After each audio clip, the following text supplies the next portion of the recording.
FAR1 का lecture 62 start करते हैं जी। अच्छा, अब मेरे ख्याल से तो IS 8 में हमने जो बेसिक बातें सारी वो कर ली हुई हैं। मैंने आपको चेंज इन एस्टीमेट की अकाउंटिंग भी सिखा दी थी, इसमें भी हमने देख लिया, हमने नोट भी बना लिया उसका, ठीक है। उसके बाद चेंज इन पॉलिसी की अकाउंटिंग भी हमने देखी, प्रैक्टिस सेट 1 के अंदर देखी। क्वेश्चन बैंक 1 नहीं था, क्वेश्चन बैंक 2 था, मोहानी मैन्युफैक्चरिंग, उसमें भी हमने देखी। क्वेश्चन बैंक 2 के अंदर मोहानी मैन्युफैक्चरिंग में चेंज इन एस्टीमेट के साथ साथ उसके चेंज इन पॉलिसी के साथ साथ चेंज इन एस्टीमेट भी था। फिर हमने पिछले लेक्चर के अंदर क्वेश्चन बैंक 1 किया था, नाम क्या था उसका? Wonder limited. वंडर लिमिटेड के अंदर हमने प्रायर ईयर एरर को सही किया था और चेंज इन एस्टीमेट को भी देखा था, ठीक है। अब एक चीज पेंडिंग है और वो है क्वेश्चन बैंक 1 के अंदर चेंज इन पॉलिसी का नोट, और दूसरा एक बार और रिवीजन हो जाए इसकी, क्योंकि चेंज इन पॉलिसी के 2 सवाल कर लिए थे हमने और प्रायर ईयर एरर का 1 सवाल किया था। तो 1 सवाल ये प्रायर ईयर एरर का मैं करवाता हूँ पहले इसको कंप्लीट कर लेते हैं, उसके बाद फिर देखते हैं कि क्या करना है। हमने चेंज इन पॉलिसी का नोट भी बना लेंगे, थोड़ी सी थ्योरी भी डिस्कस कर लेंगे। मेरे ख्याल से कंक्लूजन की तरफ ये टॉपिक आ ही गया हुआ है। आज अगर ख़त्म हो गई बातें तो ठीक है, वरना कल थोड़ी बहुत बातें ख़त्म करके या इसको थोड़ी बहुत जो रह जाए पेंडिंग पे रख के, तो कल हम नया टॉपिक भी स्टार्ट कर सकेंगे होपफुली, ठीक है। चल अच्छा जी, क्वेश्चन नंबर ये 7 को छोड़ें, ये कैसे 7 है आपको इसका नहीं पता होना चाहिए। बुक आपकी प्रिंटिंग के लिए जा चुकी है इंशाल्लाह, तो अवेलेबल हो जाएगी। तो आज ये क्वेश्चन क्लास वर्क में करेंगे, ये भी आपको हैंडआउट में मिल जाएगा इंशाल्लाह, और होमवर्क के अंदर 1 या 2 क्वेश्चंस मैं रखूंगा, वो भी आपको हैंडआउट के अंदर अवेलेबल कर दूंगा, ठीक है। अच्छा, रिक्वायरमेंट है prepare extracts from statement of financial position, statement of profit और loss and correction of error note including comparative figures for the year ended 30 June 2017। देखें, अब आपको ना रिक्वायरमेंट से इस तरह से खेलना आना चाहिए। जैसे सबसे पहला सवाल जो मैंने जिंदगी का आपको करवाया था, उसके अंदर इनकम स्टेटमेंट भी बनवाई थी IS 8 वाले सवाल में, बैलेंस शीट भी बनाई थी, चेंज इन इक्विटी बनाई थी, नोट भी और एंट्रीज भी। फिर हमने अगला सवाल जो किया था मोहानी वाला, उसके अंदर उसने सिर्फ चेंजेस इन इक्विटी गालिबन मांग ली थी, ठीक है। तो हमने डायरेक्ट चेंज इन इक्विटी के अंदर प्रॉफिट एंड लॉस जो बनाते थे वो भी वहीं पे बना डाला था, ठीक है। अच्छा, उसके बाद फिर हमने क्वेश्चन बैंक 1 किया, जो क्वेश्चन बैंक 1 आपकी किताबों में होगा। वंडर लिमिटेड का सवाल जो किया हमने, वंडर लिमिटेड वाले सवाल के अंदर उसने फिर इनकम स्टेटमेंट मांग ली, बैलेंस शीट मांग ली, चेंज इन इक्विटी मांग ली, नोट मैंने कहा ऐड कर लो, और जर्नल एंट्रीज भी तो हमने उसको भी फुल फ्लेज कर दिया था, ठीक हो गया। आज वाले सवाल के अंदर उसने सिर्फ इनकम स्टेटमेंट और बैलेंस शीट मांग ली है, यानी चेंज इन इक्विटी नहीं मांगी उसने, ठीक है। तो अब देखना ये पड़ेगा सवाल के अंदर कि statement of change in equity ना बनाकर भी क्या हम बैलेंस शीट के अंदर उसको लिख सकते हैं या नहीं लिख सकते हैं, ये क्वेश्चन होगा, ठीक है। साथ ही उसने क्या कहा है, एरर करेक्शन नोट बना दो, लेकिन चेंज इन अकाउंटिंग पॉलिसी चूंकि है तो मैं ये साथ वैसे ही बना दिया करूंगा। पर्चे में आपने सिर्फ वो चीज बनानी है जो रिक्वायर्ड हो, इसीलिए मैं बड़ा आसान से चेंज इन इक्विटी कोशिश कर लेते बनाकर और फिर वही फिगर्स उठा के बैलेंस शीट में लिख लेते, लेकिन ऐसा नहीं करेंगे, ठीक है। सवाल को शुरू करते हैं पहले। Following information has been extracted from draft financial statements of Marvellous Limited for the year ended 30 June 2017। PPE आ रहा है हमारे पास 16 और 17 का। ईयर एंड क्या है जी? ईयर एंड है 30 जून 2017, ठीक है जी। और ये 30 जून 2016 है। 30 जून लिख लिया करें इन सवालों में, बड़ी आसानी हो जाती है उससे, ठीक है। अच्छा, following information has been extracted for the year 30 June 17 और 7/16 भी गिवन है। ईयर एंड लिखने से बहुत सारे मसाइल हल हो जाते हैं, लिख लिया करें, फायदा होता है। प्रॉपर्टी प्लांट इक्विपमेंट भी गिवन है, रिटेन्ड अर्निंग्स भी गिवन है, स्टेटमेंट ऑफ प्रॉफिट और लॉस के अंदर profit for the year given है। उसने हमें कहा कि 2017 के लिए इनकम स्टेटमेंट बनाओ और बैलेंस शीट बनाओ। अब हमें पता है 17 की है तो 7 इंक्लूडिंग कंपैरेटिव भी कह दिया, हमें 16 की भी बनानी पड़ेगी, ठीक है, और 17 की भी बनानी पड़ेगी, लेकिन सिर्फ इनकम स्टेटमेंट और बैलेंस शीट, और साथ उसने एरर करेक्शन नोट मांग लिया, ठीक है। लेकिन हम ये चीजें बना लेंगे बाद में, पहले हम अपनी इन दोनों एडजस्टमेंट्स को तो देख लें कि इनमें है क्या, ठीक है। it was identified that ML had incorrectly charged 36.75 million as maintenance expense incurred on installation of plant की इंस्टॉलेशन का आपको पता है कि वो प्लांट की कॉस्ट में ऐड होनी चाहिए, उन्होंने गलती से उसको क्या बना दिया, maintenance expense. The plant was available for use on 1 जुलाई 2014। इसका मतलब ये 30 जून 15 वाले साल में भी गलती हुई, 30 जून 16 में भी हुई, 30 जून 17 में भी हुई, लेकिन 15 का साल तो हमारे सामने है नहीं, हम 16 और 17 के अंदर इसको कर लेंगे। क्या ख्याल है? ये चलो बना देंगे, ठीक है, बनाना तो चाहिए क्योंकि एरर तो हम शुरू से ही लेकर आना है हमने। चलें, ये मुश्किल नहीं है, मेरे ख्याल से आसान है, लेकिन जी कल वाले सवाल का उलट है उसमें वो। हाँ, बस वो तो जाहिर सी बात है, दोनों चीजें सिखानी है ना आपको, ठीक है। तो सवाल के अंदर, पर्चे के अंदर तो कोई एक तरह से सवाल आ सकता है, ठीक है। बल्कि कल का दिन भी आइए सेट पे लगा लेते हैं और कल ना हम रीवैल्यूएशन करवा लेंगे। इस सवाल के अंदर रीवैल्यूएशन हमने नहीं देखी, तो रीवैल्यूएशन की गलती करा के ना उसको भी सही करना सीख लेंगे। कल फिर इंशाल्लाह इसको कंक्लूड कर देंगे। वैसे आइए सेट का कितना लेक्चर है आज? 5वां? ये 6th है, तो मेरे ख्याल में 6th में एंड हो जाना चाहिए था। बहरहाल चलें, आज ऐसा करेंगे ना, ये सवाल करते हैं, ये सवाल करके 2 सवाल आपको होमवर्क में दूंगा और फिर थोड़ी सी ना थ्योरी आपके साथ डिस्कस कर लेता हूं जो कि करने वाली है, ठीक है ना। उससे हमारे एमसीक्यूज तैयार हो जाएंगे। कल का दिन हम आके रिविजन वाला सवाल करेंगे, छोटी मोटी कोई चीज रहती है वो करके एमसीक्यूज आपको होमवर्क में दे के जो डिस्कस करने वाले हैं वो 2-4 कर लूंगा, ठीक है। उसके बाद फिर हम इसको कल कंक्लूड कर लेंगे। चलें, 7 भी ठीक है, अच्छे तरीके से आज है टॉपिक, नया टॉपिक है, एक्सपेक्टेशन है कि इसमें से टेस्ट करेगा वो, ठीक है ना।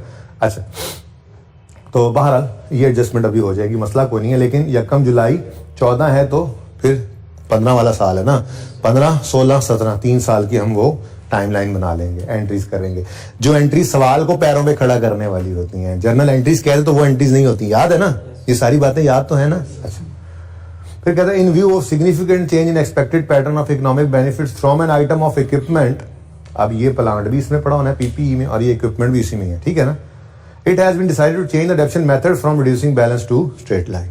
Change in estimate है, change in estimate। अच्छा, it has been decided to change, ठीक है जी। The equipment was purchased on 1 जुलाई 15, 30 जून 16 वाले साल के अंदर और 30 जून 17 वाले साल के अंदर इसने आना है, ठीक है ना। लेकिन वो क्या कह रहा है, 15 पे at a cost of 80 million having estimated by 5 years and residual value of 16 था। The adaptation at the rate of 27.5 on reducing balance is included in above draft financial statements। वो कह रहा है कि जी हमने ये 16 के अंदर खरीदा था, अब चूंकि चेंज इन एस्टीमेट है ना तो फिर सिर्फ 17 में ही चेंज करना है। कह रहा है कि हमने क्या किया है, हमने रिड्यूसिंग बैलेंस मेथड से चेंज करके स्ट्रेट लाइन कर दिया और रिड्यूसिंग बैलेंस मेथड के हिसाब से 27.5% की डिडक्शन इस ड्राफ्ट में शामिल है। ड्राफ्ट कौन सा है? ये ड्राफ्ट होगा, ये ड्राफ्ट है, ये ड्राफ्ट है।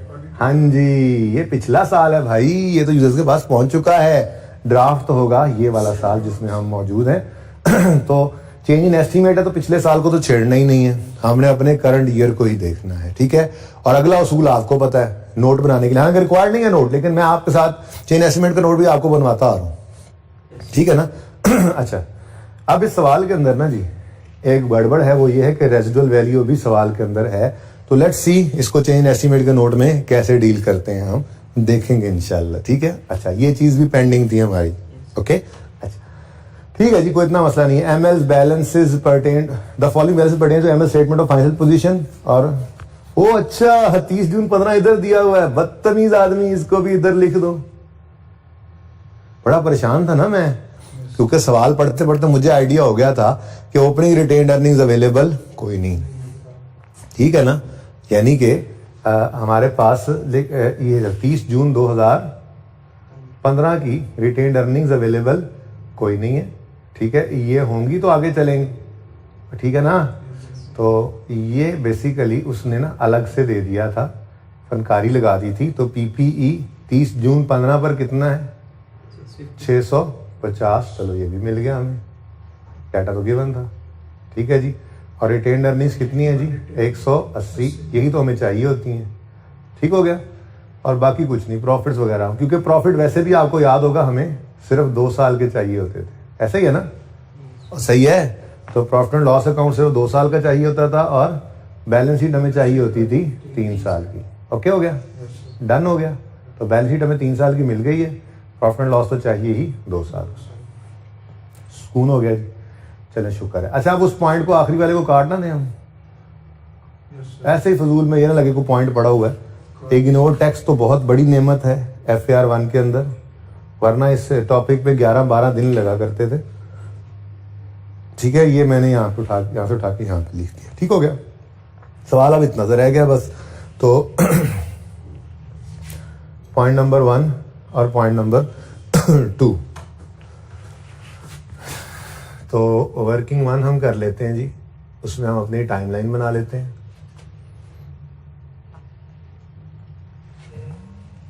इनकम स्टेटमेंट बनानी है, बैलेंस शीट। आज तो खुला डुला काम चल सकता है, थोड़ा सा इधर ले आए इसको।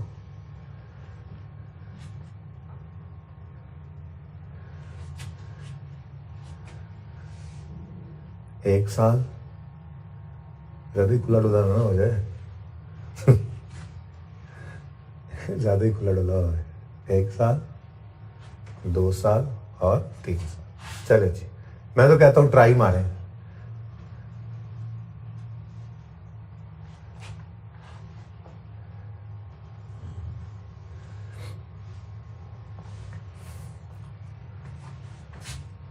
एडजस्टमेंट नंबर 1 की बात पहले मैं कर रहा हूं। चलें जी, ट्राई कर लें। मैं भी 1 मिनट उधर ही रखिएगा, जरा पॉज कीजिएगा, इधर ले आए इस साइड पे। ट्राई करें जी, 1 मिनट लें, ट्राई करें।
हो गया। It was identified that ML has incorrectly charged 36.75 million as maintenance expense। यानी उन्होंने एंट्री कर दी है maintenance expense debit cash credit. हालांकि वो क्या था इनकर हुआ था ये खर्चा ऑन इंस्टॉलेशन ऑफ प्लांट, यानी कि होना चाहिए था प्लांट डेबिट। ऐसे छोटी सी लिख लिया करते हैं, आपको पता है ना, याद होगा आपको, पहले भी ऐसे ही किया था हमने कि जी होना चाहिए था प्लांट डेबिट कैश क्रेडिट, गलती से कर गए मेंटेनेंस एक्सपेंस डेबिट और कैश क्रेडिट। ठीक है, कितनी अमाउंट थी जो भी थी बस, ठीक है, ऐसे जरूरत नहीं है ना यहाँ पे लिखने की, टाइम ज़ाया होगा ऐसे। ठीक है, हाँ अब हमें रेक्टिफाइंग एंट्री चाहिए होगी। ठीक है, अच्छा ये गलती कब हुई है? The plant was available for use on यकम जुलाई 14 and has been depreciated. It was identified, बताया नहीं हो तो फिर यकम जुलाई 14 को ही ये खर्चा उन्होंने एक्सपेंस आउट किया होगा। ठीक है, तो एंट्री रेक्टिफाइंग क्या बनेगी जी? होना चाहिए था प्लांट डेबिट, नहीं हुआ तो कर लो डेबिट प्लांट को, तो प्लांट डेबिट हो गया।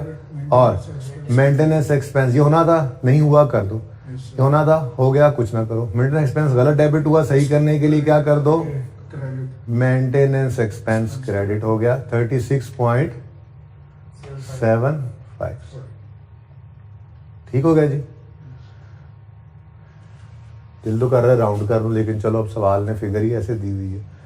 अब भाई ये कौन सा साल है? ये 2014 का साल है, सॉरी यकम जुलाई 14 है, ये 1 जुलाई 14। हाँ तो फिर 15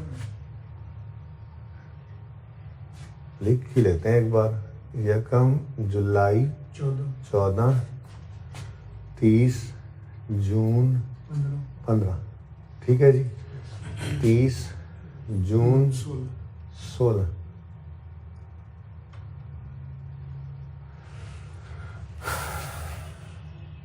और 30 जून 17। तो ये साल हो गया 15 का, ये 16 का, और ये 17 का। ठीक है जी, ओके।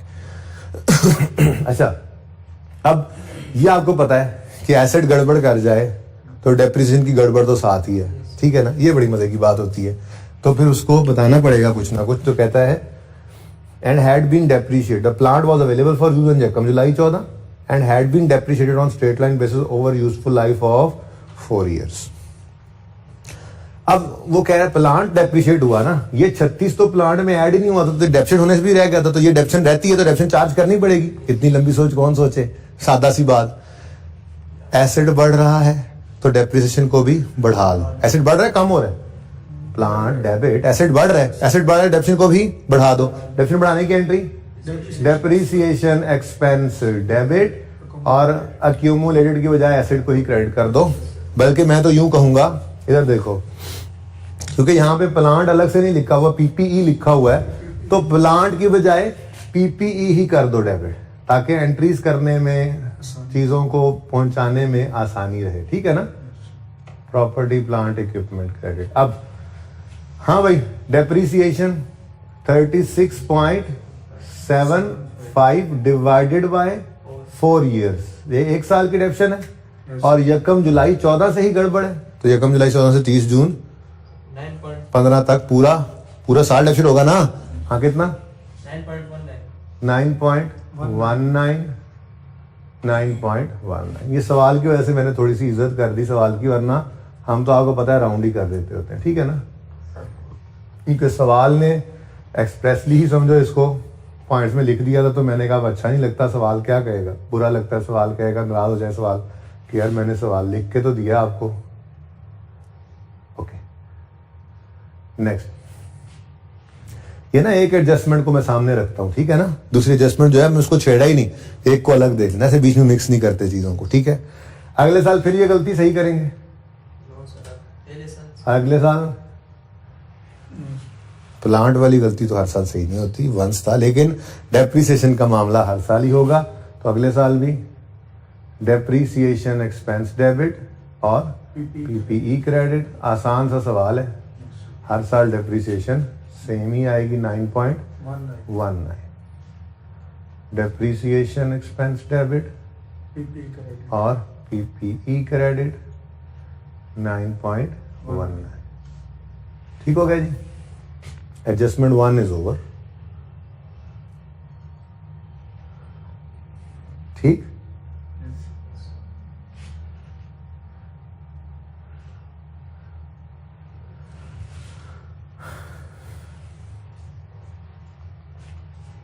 अगली एडजस्टमेंट की किसी को समझ ना आए तो इस हद तक तो नंबर मिल सकते हैं।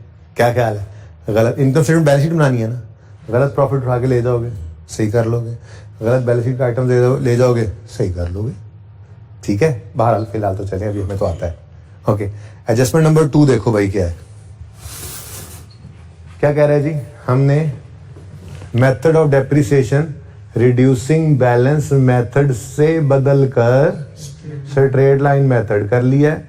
ठीक है जी, रिड्यूसिंग बैलेंस जो था वो 27.5% पे डेप्रिशिएट कर रहे थे, और ये 16 वाले साल में खरीदा था, लेकिन अब ऊपर देखो ना, following matters are under consideration of the management, तो ड्राफ्ट के हिसाब से ये 17 के साल में खड़े होकर ये एस्टीमेट चेंज हो रहा है ना, तो इसलिए 16 के साल को तो हम नहीं छेड़ेंगे, चेंज इन एस्टीमेट तो हम प्रोस्पेक्टिवली डील करते हैं। ठीक है, तो फिर हमने क्या करना है जी, हम 17 वाले साल में, अच्छा ये ना भी लिखता ना तब भी हमें पता है कि फाइनेंशियल स्टेटमेंट्स जब बन चुकी हैं चाहे ड्राफ्ट से ही, तो डेप्रिसिएशन की एंट्री के बिना थोड़ी ही बनी होंगी। प्रॉफिट एंड लॉस निकल आया, बैलेंस शीट के अंदर पीपी नजर आ रहा है, क्लोजिंग, तो कैसे हो सकता है कि डेप्रिसिएशन की एंट्री ना हुई हो? लेकिन उसने मेहरबानी की और मेहरबानी करके बता देता होता है। ना भी बताया तो मैंने आपको कहा हुआ है कि असम्पशन क्या है, इस साल में भी गलती हुई पड़ी होती है, सही करें। ठीक है, बहरहाल वो क्या कह रहा है, the डेप्शन at the rate of 27.5 on reducing balance is included in above draft financial statements. डेप्शन की एंट्री हो चुकी है, ठीक है ना।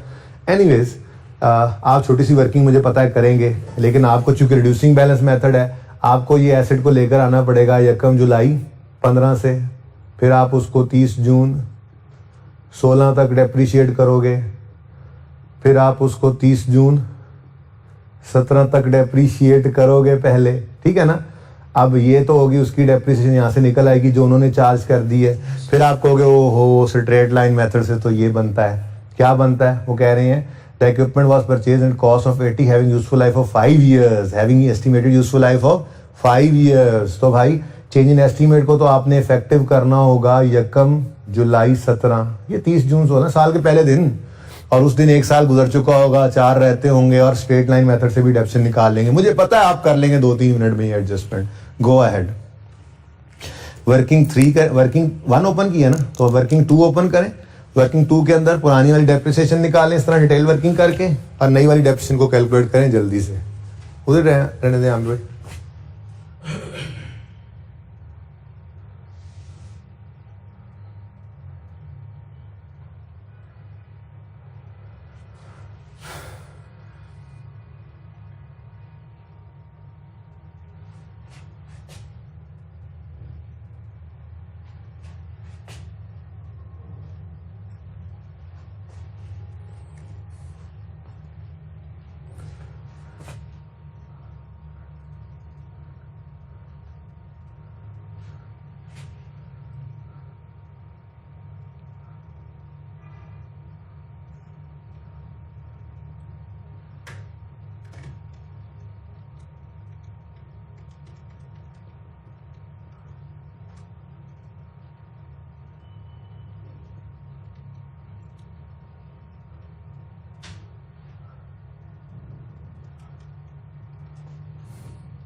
हाँ जी, क्या फिर बना? अभी चल रही है कैलकुलेशन, जल्दी करें ना यार।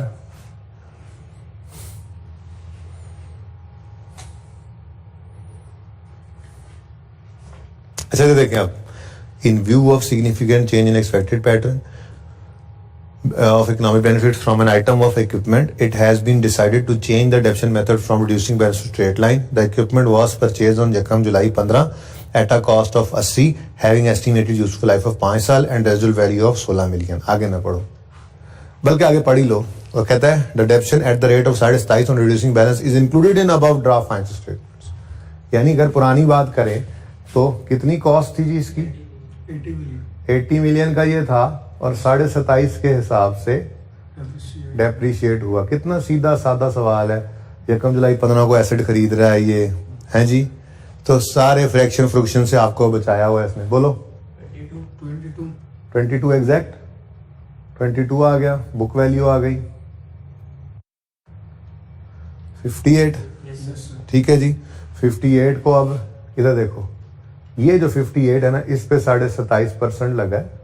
पिछले साल पे तो जो हो गया वो हो गया, चेंज इन एस्टिमेट है। पिछले साल को तो हमने कोई नहीं कहना, पिछले साल के डेप्शन को तो नहीं छेड़ना हमने, लेकिन इसके अंदर तो मसला है। हमें कितनी डेप्शन चार्ज हो? हाँ 16। तो बुक वैल्यू जो भी है, मुझे इससे क्या, बस ठीक है, बस ठीक है, मुझे इससे क्या चाहिए नहीं ना मुझे। अब ये डेप्रिसिएशन जो है ना भाई, ये रॉन्ग है, क्योंकि इस साल में चेंज इन एस्टिमेट जो हो गया है, हम साल के पहले दिन से इफेक्टिव किया करते हैं, और हमें साल के पहले दिन से ऑनवर्ड जो है वो नए एस्टीमेट के हिसाब से डेप्रिसिएशन करनी होती है। अब नया एस्टीमेट क्या है, वो कह रहे हैं जी रेफरेंस मेथड बदल दो, बदल के क्या कर दो, स्ट्रेट लाइन। तो आपको याद होगा कि फॉर्मूला क्या होता था, फॉर्मूला अगर आपको याद हो तो वो होता था WDV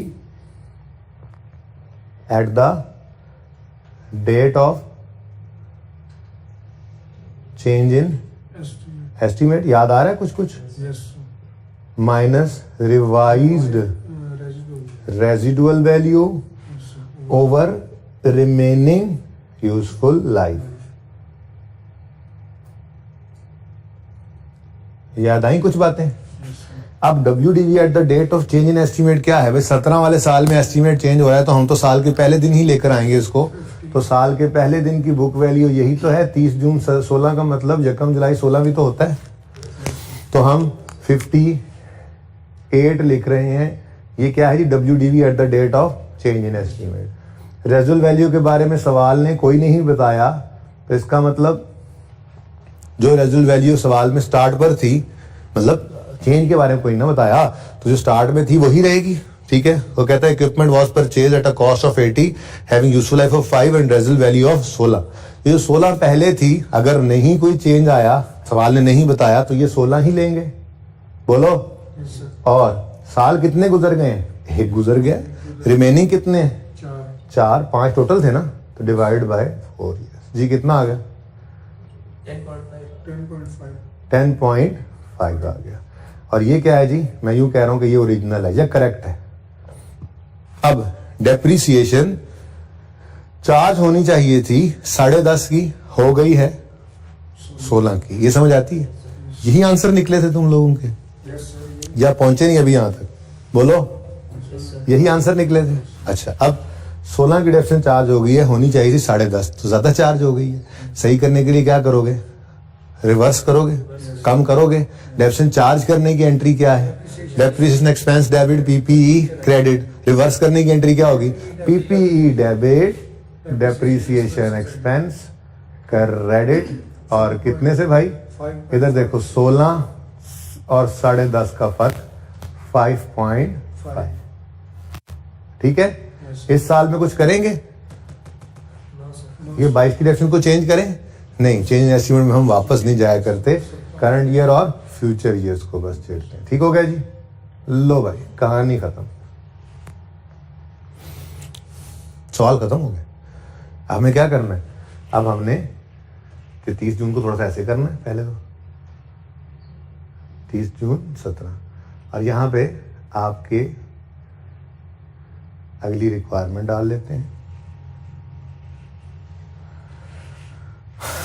इनकम स्टेटमेंट बनानी है, देख लो।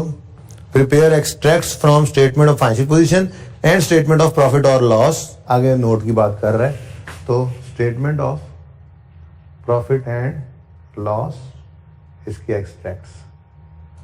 ठीक है जी, और हमें प्रॉफिट एंड लॉस के अंदर दिया ही क्या हुआ है, सिर्फ कोई एक्सपेंस दिया होता तो वो भी लिख लेते, उसे रीस्टेट करते। यहाँ पर सिर्फ क्या बताया हमें, प्रॉफिट फॉर द ईयर 85 17 का है, 65 17 का है और 85 16 का है। ठीक है, तो इधर देखो, profit for the year. Okay, अब हाँ भाई, इनकम स्टेटमेंट कितने साल की, इनकम 2 साल. 2 साल की। 30 जून 17 के लिए बनाएंगे और 30 जून 16 के लिए बनाएंगे। और बैलेंस शीट कितने साल की, 3 साल की, 15 16 और 17। पहले क्या किया करते हैं जी, गलत प्रॉफिट्स उठाएंगे, सवाल से गलत फिगर्स उठा लेंगे। ठीक है, तो 16 का प्रॉफिट कितना है भाई, 85, और 17 का कितना है, 65।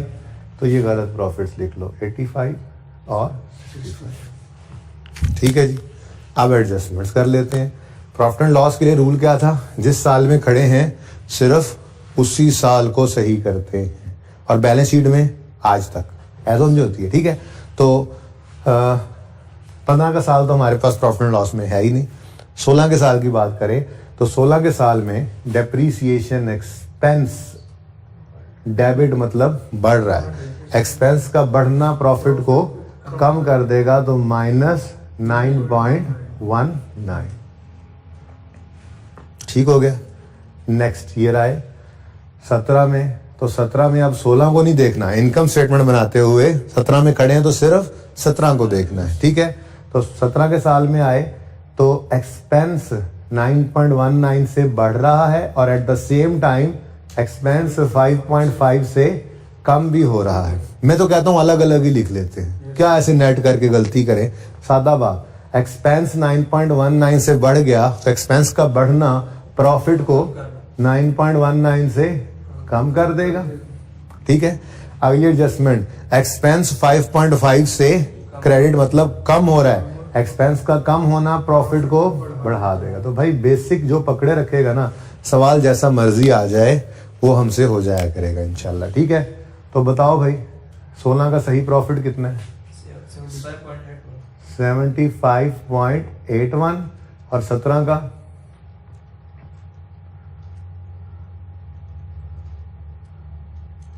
61.31.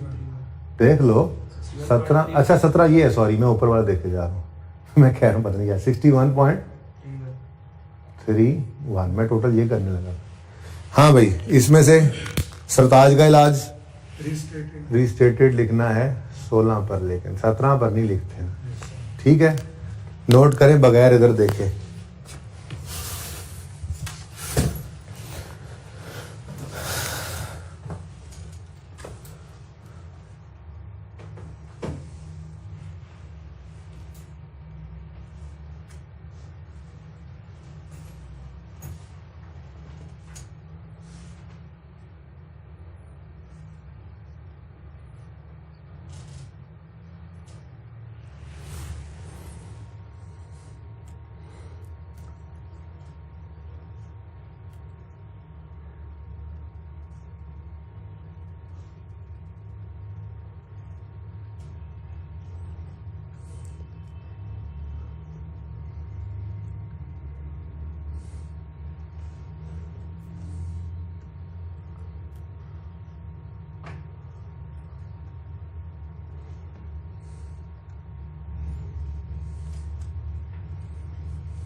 भाई ये 10.45 आया था ना, Yes, sir. राउंड क्यों किया फिर जब 2 डेसिमल पे चल रहा है? असल में ना बुक कभी आपके पास नहीं है, जब बुक आनी है ना तो आपने इस सोल्यूशन को वहां से मैच करना है। जब मैच करना है तो फिर परेशान ना हो, इसलिए मैं वही काम कर रहा हूँ जो सोल्यूशन के अंदर हुआ होना है, ठीक है ना। जब 2 डेसिमल में एक चीज चल रही है तो 10.5 आ रहा है. 5 ही आ रहा है, Yes, sir. देख लो। Yes, sir. चलो मैं देख लेता हूँ फिर सोल्यूशन।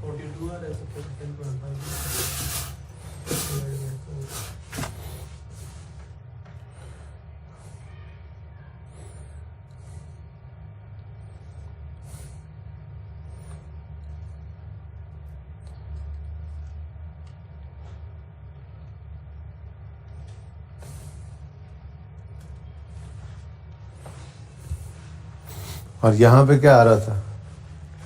यहाँ पे ये 15.95 तो कहीं तो 0.5 का फर्क था ना यार।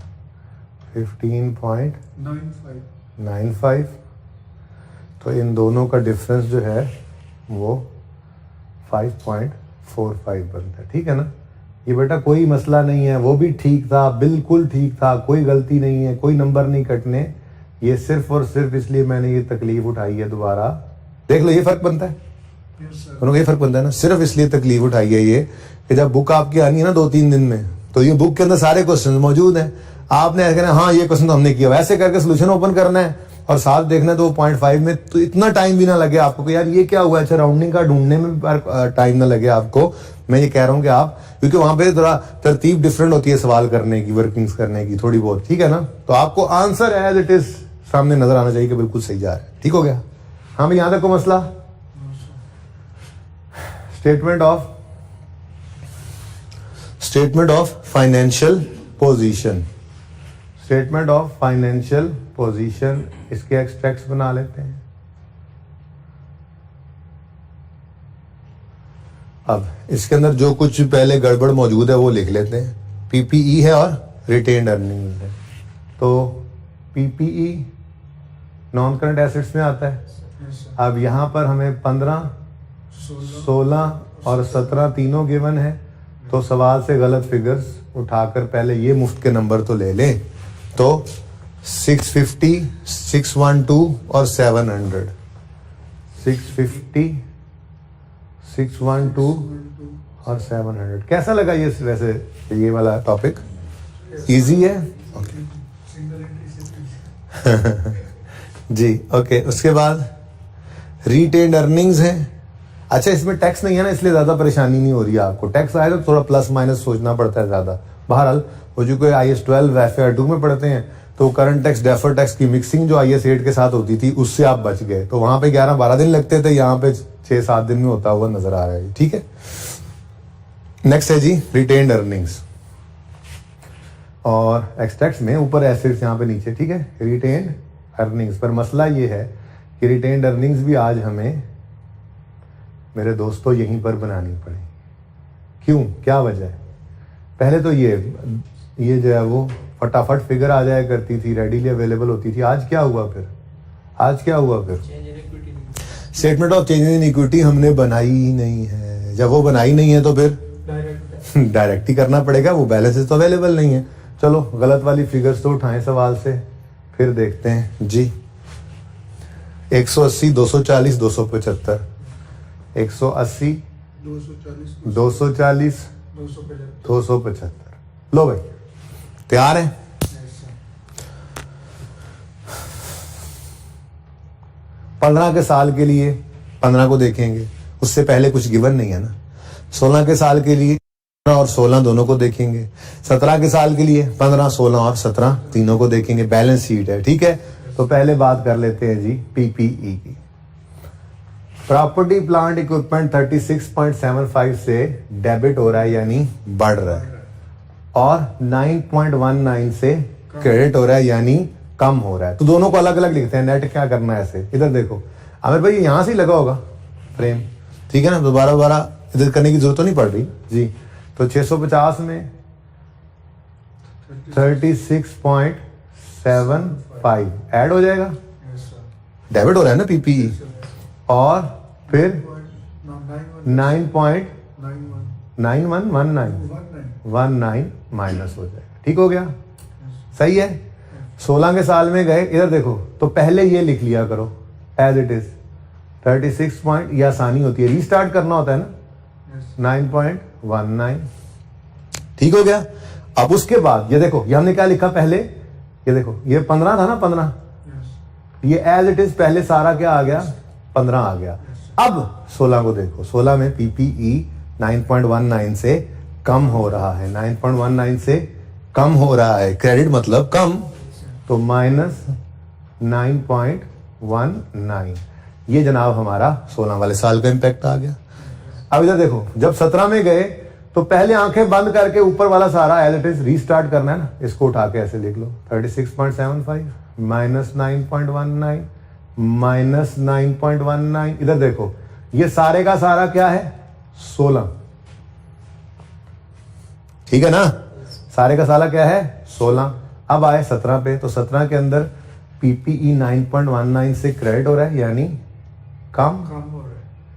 और पीपीई 5.45 से डेबिट हो रहा है यानी बढ़ रहा है 5.45।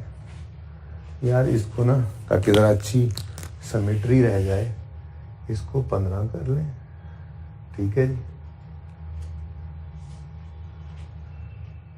इसको 16 कर लें, वो भी ऊपर से चेंज ही कर देते हैं ना, 61.31।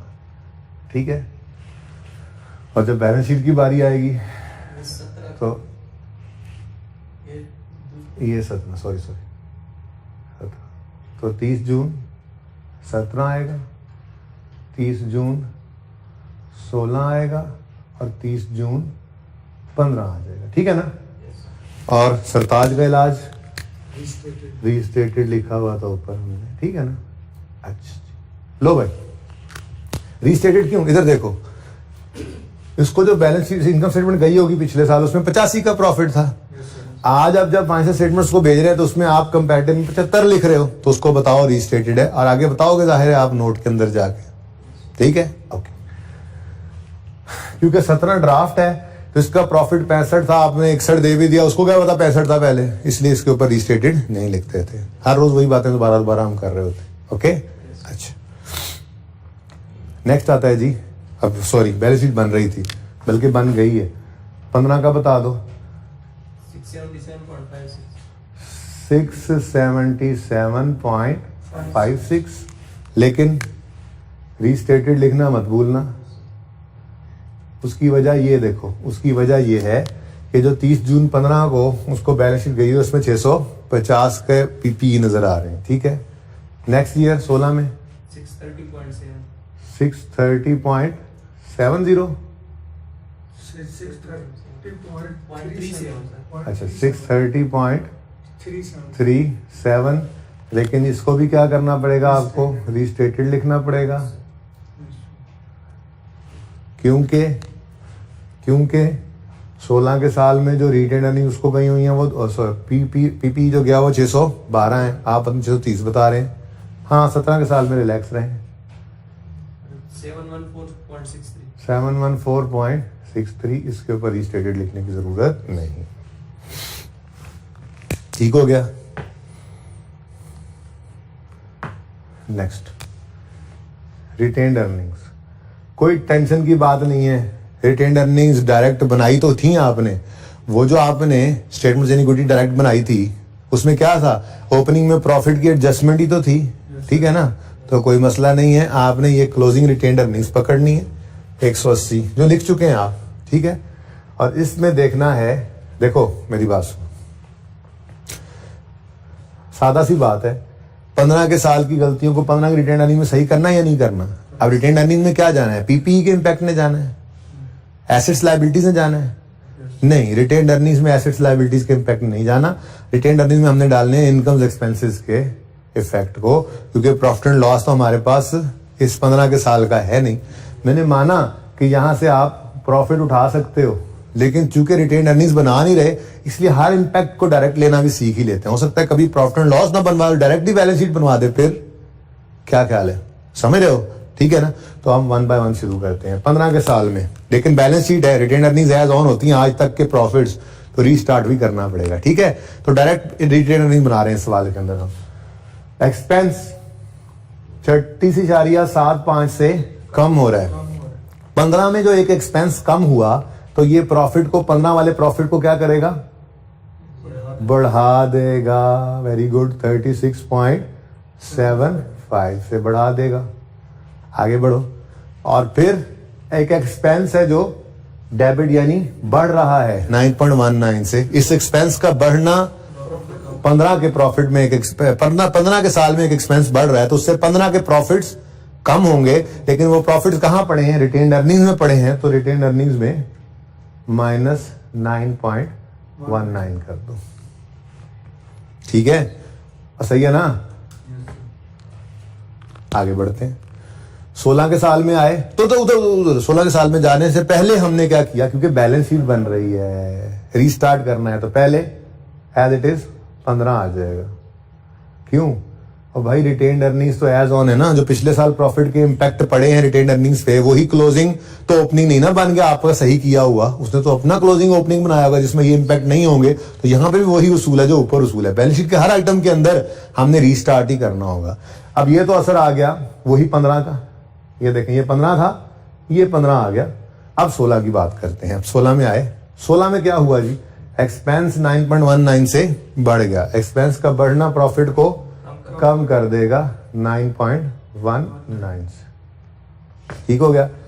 अब जब 17 में जाओगे तो ये सारा जी ये 16 है, तो पहले 16 को लिखो, फिर जा सवाल के अंदर साल को देखना ही बाद में, बैलेंस शीट करते हुए हमने रीस्टार्ट करना है चूंकि, तो पहले हम क्या करेंगे, सारे का सारा पुराने वाला लिख देंगे। सही लिख दिया मैंने, सही है ना, अच्छा बराबर नहीं तो आ रहा, मैं इसलिए कहा। अब आओ 17 में, 17 में एक एक्सपेंस 9.19 से बढ़ गया, एक्सपेंस का बढ़ना प्रॉफिट को कम कर देगा, और फिर एक एक्सपेंस कम हो गया, एक्सपेंस का कम होना प्रॉफिट को बढ़ा देगा। ठीक है जी, 5.45। तो मेरे ख्याल में तो कहानी खत्म हो गई है। लो भाई, रिटेन्ड अर्निंग्स 207.56, लेकिन ऊपर रीस्टेटेड लिखा हुआ है। क्यों? इधर देखो, जो आप दिखा रहे थे रिटेन्ड अर्निंग्स, उसको जो भेजी हुई हैं वो 180 की थी, बदल गई हैं। ठीक है, नेक्स्ट 258.37, 258.37, नेक्स्ट 289.6, 289.63। ठीक है भाई। Yes sir.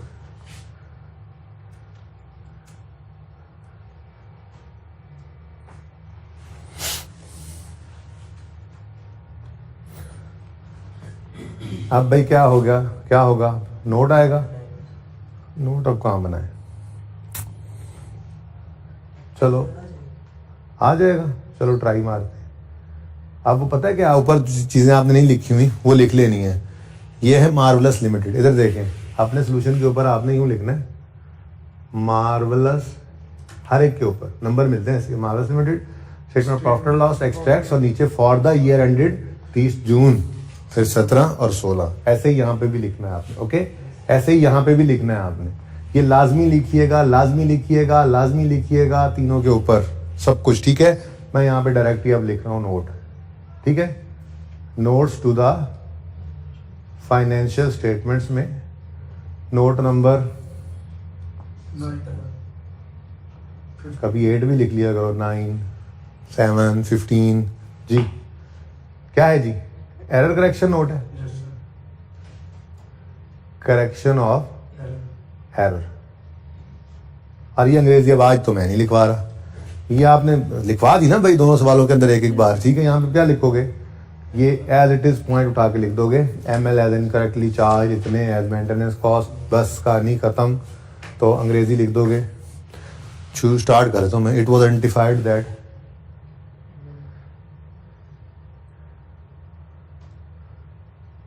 That ML has, बोलो बोलो जरा ताकि थोड़ा, correctly charged, हैज इनकरेक्टली, 36, इधर देखो, चार्ज डॉट डॉट, अगली कहानी पर्चे में डॉट डॉट ना लिखाना खुदारा। ठीक है, ये सारी कहानी पर्चे में लिखने के बाद क्या लिखते थे आगे? Effect of effect of correct, change in policy या करेक्शन?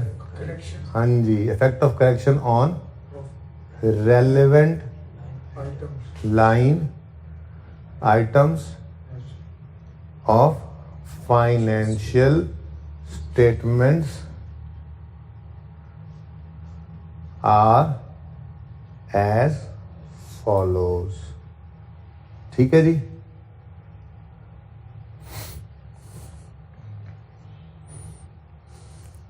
अच्छा जी, अब आइटम्स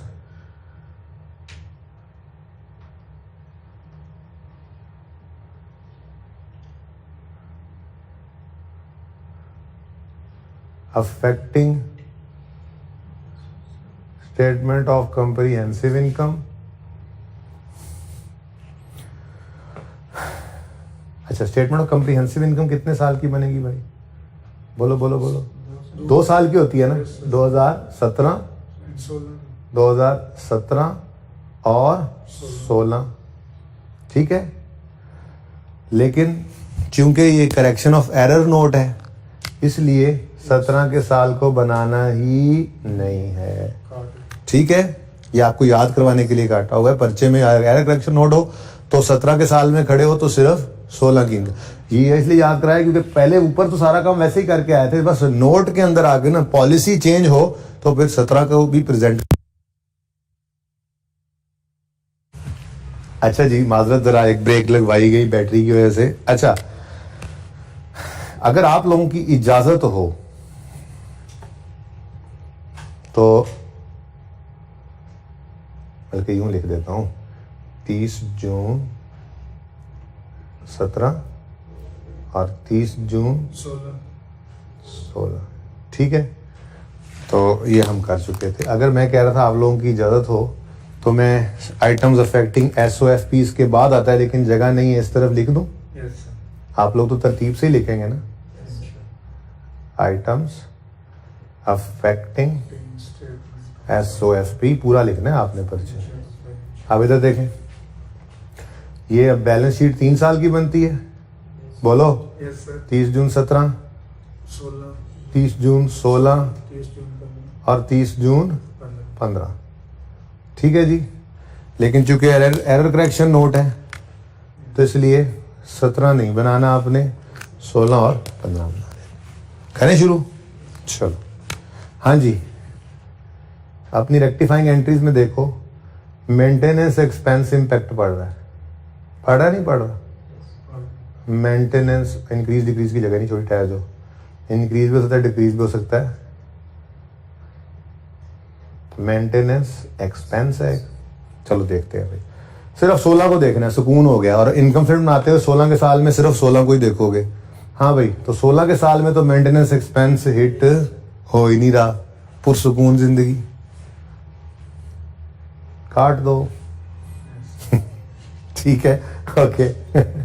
फिर डेप्रीसिएशन एक्सपेंस है, डेप्रीसिएशन एक्सपेंस ये तो है भाई सर 16 में।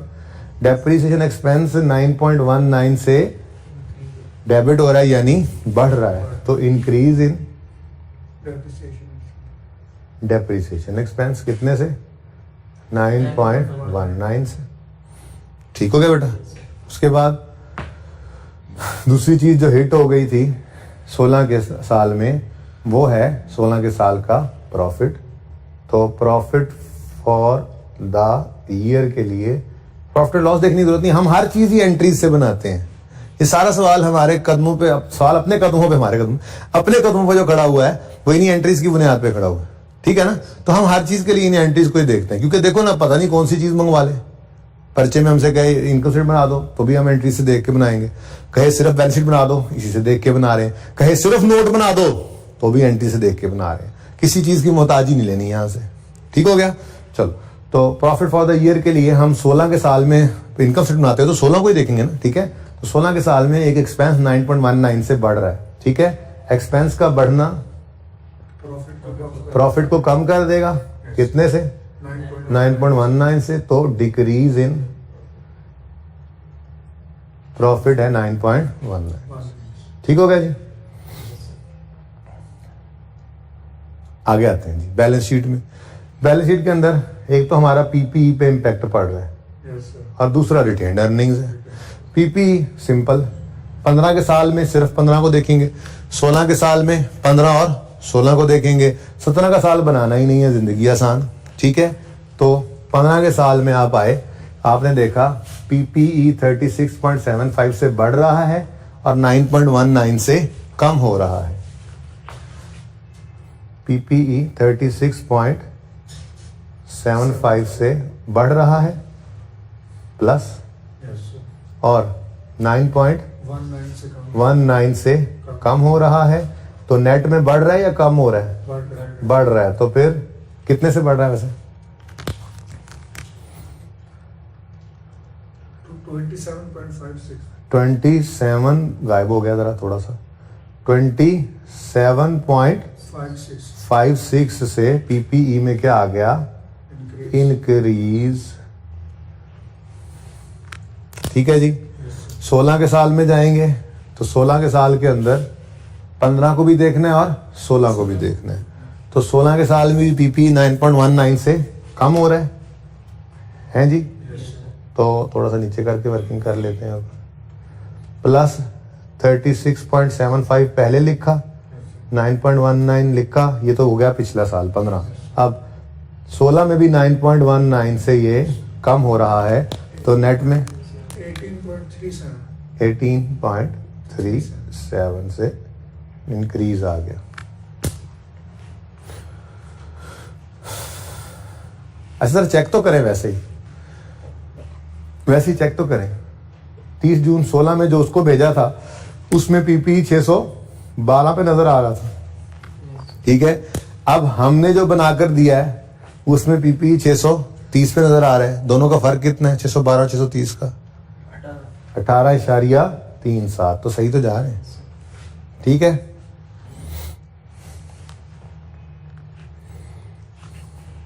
Okay next. Next thing is retained earnings. क्या चीज जी? और रिटेन्ड अर्निंग्स के लिए भी मैंने मुश्किल वाला तरीका आपको सिखाया होगा। आसान तरीका तो पता है क्या है? आसान तरीका तो ये है, आपने 207.56 निकाली रिटेन्ड अर्निंग्स, ठीक है। सवाल में गिवन है 180, तो आपकी रिटेन्ड अर्निंग्स 180 से बढ़ के 207.56 होगी। कितना फर्क पड़ता है? 27.56, ठीक है। लेकिन मैंने आपको मुश्किल वाला तरीका सिखाया हुआ है। वो मुश्किल तरीका क्या है जी? कैपिटल बराबर होता है एसेट्स माइनस लायबिलिटीज के, ठीक है। तो हम इधर आए, हमने देखा कि एसेट ही है, कौन सा साल है? 15 का साल है, 15 का साल है, एसेट ही है। और एसेट 36.75 से बढ़ रहा है और 9.19 से कम हो रहा है। तो नेट में बताओ एसेट 27. बढ़ रहा है, तो प्लस 27.56 और लायबिलिटी का नामो निशान ही कोई नहीं है, तो जीरो कुछ भी नहीं हुआ। तो हमारे पास फिर आंसर क्या आ गया? सी है ही क्या? 27.56, यानी रिटेन्ड अर्निंग्स में इंक्रीज है 27.56 से।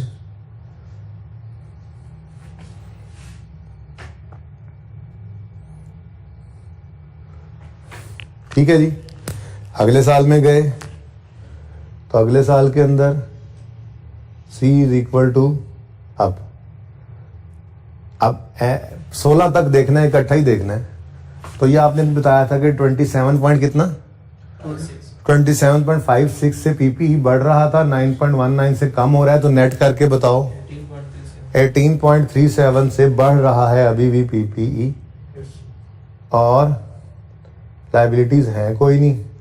तो यही हमारा रिटेन्ड अर्निंग्स का चेंज आ गया, और ये पॉजिटिव चेंज है 18.37। सवाल की रिक्वायरमेंट तो यहाँ पूरी हो जाती है, नोट कीजिए जहाँ तक खुद, वहीं में रखिएगा।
अच्छा जी,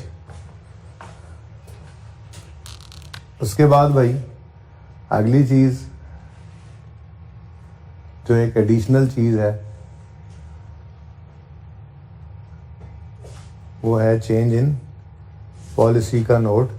और आज इसमें ना असल में रेजिडुअल वैल्यू भी आ गई है, ठीक है। इस सवाल में रेजिडुअल वैल्यू है ना, इसलिए मैं चाह रहा हूँ कि ये भी बना ही लें एक बार। रिक्वायर्ड नहीं है सवाल में, लेकिन चलो नोट नंबर 9 मैं यहाँ पे लिख लेता हूँ जी, चेंज इन एस्टीमेट। और इसके आगे इसमें अंग्रेजी क्या लिखोगे? ये वाली, इन view of significant change in expected pattern, ठीक है ना। इन व्यू ऑफ चेंज इन, अंग्रेजी लिख के सारी अंग्रेजियां मार लोगे, ठीक है ना, मार लोगे। चेंज एस्टीमेट बताना है ना। उसके बाद आप आगे लिखोगे effect of change in estimate is as follows. और अगली बात आपको पता है, हमने दो ही चीजें बतानी होती थी। एक होता था जी इंक्रीज भी हो सकता है, डिक्रीज भी हो सकता है in profit of current year, in profits of current year, एक ये फिगर चाहिए होती है हमें। और फिर उसी तरह से इन प्रॉफिट्स ऑफ फ्यूचर ईयर्स, ठीक है जी। तो इसके लिए हम एक वर्किंग किया करते थे। अब वर्किंग नंबर 3 का नंबर बन रहा है तो यहाँ मैं वर्किंग 3 कर लेता हूँ, ठीक है। उसके अंदर आपको याद होगा मैंने आपको कहा था कि आपने करंट ईयर तो बहुत आसान है। करंट ईयर में आपने क्या करना है, आपने ये देख लेना है, इधर देखो। करंट ईयर में डेप्रीसिएशन जो गलत थी वो 15.95 थी ना, 9.5 बोलो, Yes, sir. और सही है 10.5।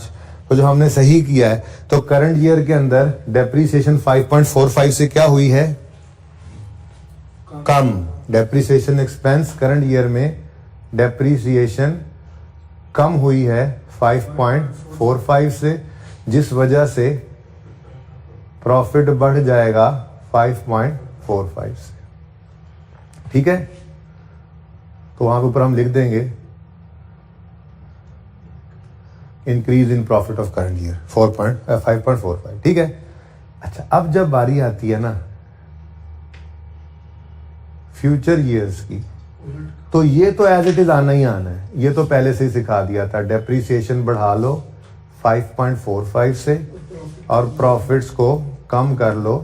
5.45. लेकिन ना पहले सवालों के अंदर जो था वो रेजुअल वैल्यू नहीं थी आती। अब रेजिडुअल वैल्यू 2 रुपए की जो आ रही है, चेक करना है तो कर लो, चेक करना है तो कर लो। रेजिडुअल वैल्यू जो 2 रुपए की आ रही है, ये रेजिडुअल वैल्यू की वजह से फ्यूचर की डेप्रिसिएशन चेंज होनी है या नहीं होनी है। अच्छा, अब एक मसला है। मसला ये है कि आप इसको यहीं पे रोकें, ठीक है, इसको यहीं पे रोक दें सवाल को। ये क्यों कह रहा हूं, सोचने की बात यह है कि क्या रेजिडुअल वैल्यू में चेंज आया है? नहीं, रेजिडुअल वैल्यू में चेंज नहीं आया। मतलब ये जहन तो बना लेना पहले कि अगर रेजिडुअल वैल्यू बदल जाती तो उसकी वजह से भी डेफिसिट में तो फ्यूचर में चेंज आना था या नहीं आना था, ठीक है ना। तो फिर हम उसको भी यहां पर कंसीडर करते हैं। अब मसला क्या है, मसला ये कि वो 16 रुपए की रेजिडुअल वैल्यू पहले 27.5 का रेट निकालने के लिए इस्तेमाल हुई थी, और वही 16 की रेजिडुअल वैल्यू अब भी यूज हो रही है। इसका मतलब अभी भी हमारा नोट वही का वही बन गया। मैं ट्राई करूंगा कोई और ऐसा सवाल मिल जाए जिसमें रेजिडुअल वैल्यू बदले, ताकि हम उसका इंपैक्ट यहां पर लेकर आए, ठीक है। क्लियर है ये बात? चलो, बाहर सुकून जिंदगी के अंदर increase in profit of current year है 5.45 और decrease in profits of future years. अच्छा है ना, ये तो पक्का होता जाए, ठीक हो गया जी। ये फरमाइशी नोट था। ये चेंज इन एस्टीमेट का नोट क्या है जी? फरमाइशी। बाकी ये रिक्वायरमेंट थी, ओके, ये भी रिक्वायरमेंट थी और ये भी रिक्वायरमेंट। डन हो गया? तो अब काफी पक्का होगा ये टॉपिक मेरे ख्याल से, ठीक है। हाँ, चेंज इन पॉलिसी का नोट बनाना है अभी हमने मोहानी वाले सवाल में। नहीं, मोहानी वाला सवाल ही था ना, चेंज इन पॉलिसी 5 से आपको में गए थे। हाँ, तो चले ठीक है। आपको मोहानी वाला सवाल हैंडआउट में मिला हुआ है, Yes, sir. उसका आपने सवाल भी किया हुआ है। तो अपना होमवर्क लिखना शुरू करें। अब होमवर्क लिखना शुरू करें। क्लास वर्क मैंने क्या करवाया आपको जी? मार्वलस लिमिटेड, ठीक है जी। मार्वलस लिमिटेड सिर्फ सवाल किया हमने। हाँ, इसमें एक एडिशनल हमने स्टेटमेंट ये चेंज इन एस्टीमेट का भी नोट बना दिया था। अच्छा, उसके बाद होमवर्क के अंदर सबसे पहले आप क्या लिखेंगे जी? मोहानी मैन्युफैक्चरिंग लिमिटेड वाला जो सवाल है, उसके अंदर सवाल मैंने आपको करा दिया था। आपने क्या करना है, कल मैं फिर बनवाऊंगा। Prepare change in policy note, prepare change in policy note, ठीक है जी। उसके बाद एक सवाल और आपके हैंडआउट्स के अंदर होगा। अच्छा, ये देखें, पास पेपर के अंदर एक सवाल है डैफोडिल लिमिटेड। ये आपको टेस्ट में दे दिया था, आपने ये कर लिया था, हमने डिस्कस भी कर लिया होगा, ठीक है। तो इसलिए 3 सवाल हैं पास पेपर के इस टॉपिक में हमारी किताब में जो होंगे, वो तीनों हम अल्हम्दुलिल्लाह कर चुके हैं। मतलब एक कर चुके हैं, 2 भी आप होमवर्क में कर लेंगे। अच्छा, आईके क्वेश्चन बैंक की अगर बात करें तो आईके क्वेश्चन बैंक में ये कोल लिमिटेड वाला सवाल है, इसके अंदर रीवैल्यूएशन के अंदर गड़बड़ है। ये इंशाल्लाह मैं कल खुद करवाऊंगा आपको, ठीक है। मैंने आपको मार्वलस वाला सवाल करवा दिया, ठीक है जी। उसके बाद आसिफ इंजीनियरिंग लिमिटेड, ये सवाल आपके हैंडआउट्स के अंदर होगा, ठीक है जी, जो मैं अभी आपको दे दूंगा ना। आसिफ आज शाम तक आ जाएंगे, आसिफ इंजीनियरिंग लिमिटेड, ठीक है जी। ये सवाल भी आसान है, इंशाल्लाह आप कर लेंगे, एक नजर डाल के देखें। उसने पीपी दे दिया, स्टोर स्पेयर दे दिए, रिटेन अर्निंग्स दे दी, नेट प्रॉफिट दे दिया। आगे कहता है कि जी असल में ना पिछले 3 साल में वो भाई साहब जो थे स्टोर स्पेयर्स को क्या करते आ रहे थे, एक्सपेंस आउट करते आ रहे थे, लेकिन उन्होंने सोचा कि ये पॉलिसी जो है ना हमारी, ये सही नहीं है, और जिनकी भी लाइफ गालिबन 1 साल से ज्यादा है हम उनको कैपिटलाइज करेंगे। तो उसने पिछले 3 साल में फिर बताया आपको, ठीक है, कि पिछले 3 साल के अंदर ये देखो स्टोर स्पेयर्स कितने थे, 73, 80 और 70, ठीक है। फिर उसने ये कहा कि ये तो स्टोर स्पेयर्स थे ही, लेकिन ये वो पार्ट्स हैं जिनकी लाइफ 1 साल से गालिबन ज्यादा थी। तो बेसिकली ये एडिशन पिछले 3 साल से रिकॉर्ड करता हुआ लाना है हमने, और उसकी डेप्रिसिएशन को भी देखना है।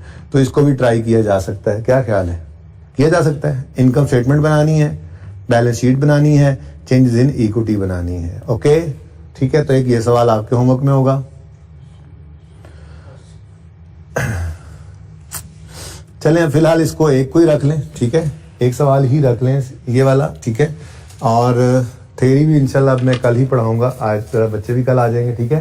तो आपने लाजमी आसिफ वाला सवाल भी करके आना है, और ये जो मार्वलस वाला सवाल है, ये मार्वलस सवाल भी दोबारा कर लेना है, ठीक है। और प्रैक्टिस सेट 1 तो खैर 4-5 दफा आप कर चुके होंगे, ठीक है। तो इसका नोट बना लें ताकि मैं भी इसका नोट कल आके बनवा दूं, ताकि हमारे अच्छे 4 से 5 सवाल इसके तैयार हो जाएं। उसके बाद कोई 1-2 सवाल फिर टेस्ट के अंदर भी मैं दे लूंगा, उसको कवर कर लेंगे, ठीक है। कल मैं इंशाल्लाह रीवैल्यूएशन इसके अंदर टॉपिक के अंदर डिस्कस करते हुए और थ्योरी की बात को खत्म कर दूंगा इंशाल्लाह। कल हमारा टॉपिक खत्म हो जाएगा, परसों होपफुली हम कैश फ्लो स्टेटमेंट स्टार्ट कर देंगे, ठीक है। भी आज के लिए इतना ही, जिंदगी रही तो कल मिलेंगे। अल्लाह हाफिज, अस्सलाम वालेकुम।